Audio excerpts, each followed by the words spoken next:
Tu as été justement en Martinique, Guadeloupe. Et quelles sont selon toi les différences entre les autres Antillais francophones et les Haïtiens? Eh bien, moi-même, en tant qu'intellectuel haïtien, en présence des intellectuels martiniquais et guadeloupéens, je me suis trouvé assez différent dans les jugements et dans mes réactions à l'égard du milieu de l'administration française ambiante. Et je me sentais, par exemple, voir des CRS en train de patrouiller les rues de Pointe-à-Pitre, voir des CRS sur les ponts en train de surveiller les mouvements de grève éventuels, eh bien, je trouvais ça extrêmement désagréable. Alors qu'eux-mêmes, ils l'admettaient très très bien. Eux-mêmes, c'est-à-dire les Antillais. C'est-à-dire les intellectuels antillais que je rencontrais.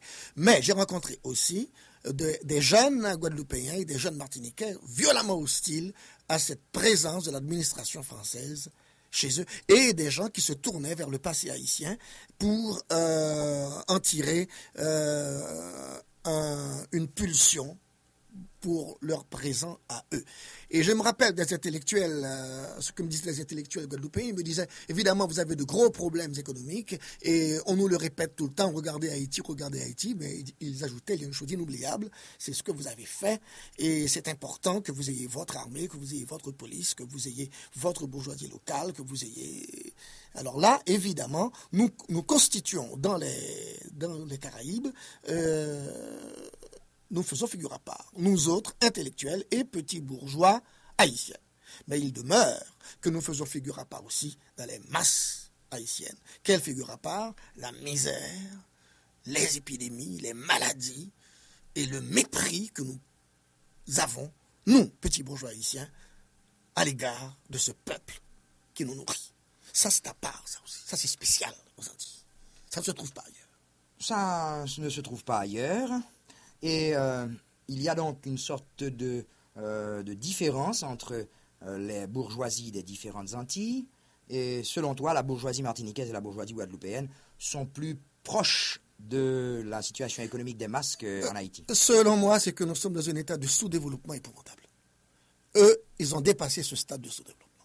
Et ce stade de sous-développement, nous autres, petits bourgeois haïtiens, nous nous en accommodons très bien. Car il ne faut pas oublier que quand nous disons que nous sommes un pays sous-développé, nous avons trop tendance à dire que toi, Jean-Dominique et moi, Roger, nous sommes des sous-développés. Ce n'est pas vrai. Nous ne faisons pas partie, toi et moi, du monde sous-développé. Nous faisons partie du monde développé. Et le reste du pays est dans le sous-développement.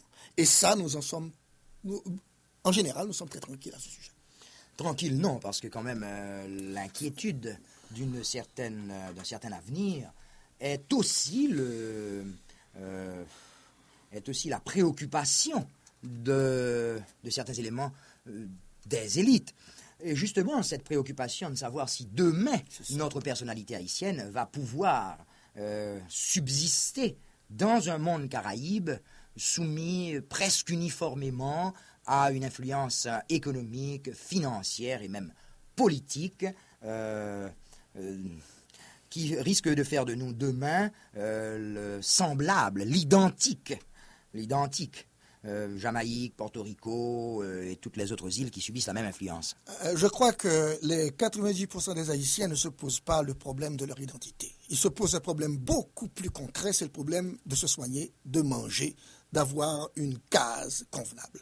Et si le développement leur est donné de l'extérieur par une puertoricanisation anarchique, eh bien, ils ne vont pas discuter à savoir s'ils prennent ce chemin ou non. Ils vont sauter dessus. Et ils perdront leur identité. Bien sûr, ils la perdront. Et nous la perdrons, et nous nous perdrons avec eux. Mais ce ne sera pas de leur faute. Il ne s'agit pas de trouver les responsabilités, il s'agit de voir un état de fait et de voir dans quelle voie nous nous engageons, vers quelle solution nous dirigeons. Il s'agit de savoir si vraiment, entre perdre l'identité et gagner la vie matérielle, manger, boire, dormir, il y a vraiment le choix tragique auquel tu fais allusion. Moi, je crois qu'il y a ce que nous souhaitons et ce qui nous menace. Et ce qui nous menace, qu'est-ce que nous pouvons faire pour l'empêcher? Là, c'est tout à fait une autre question. Il y a quand même des modèles, et en terminant, il faudrait peut-être les évoquer, bien que ce soit hors du sujet. J'ai noté, et c'est pourquoi je suis arrivé à cette conclusion, à ce mot d'haïtianité, j'ai noté que dans les Caraïbes, il y avait 3 personnalités qui se dégageaient autour du bassin des Caraïbes. La personnalité cubaine, Cubanidad, la personnalité mexicaine, la Mexicanidad, et enfin la personnalité haïtienne, avec toutes les différences et toutes les nuances que nous avons signalées au cours de cette conversation. Il y a aussi, à propos du développement économique et culturel et de leur harmonieuse et de l'harmonie entre ces 2 développements, il y a aussi l'exemple lointain du Japon. Mais ceci est peut-être une autre histoire qui sera l'occasion d'une autre rencontre avec Roger Gaillard.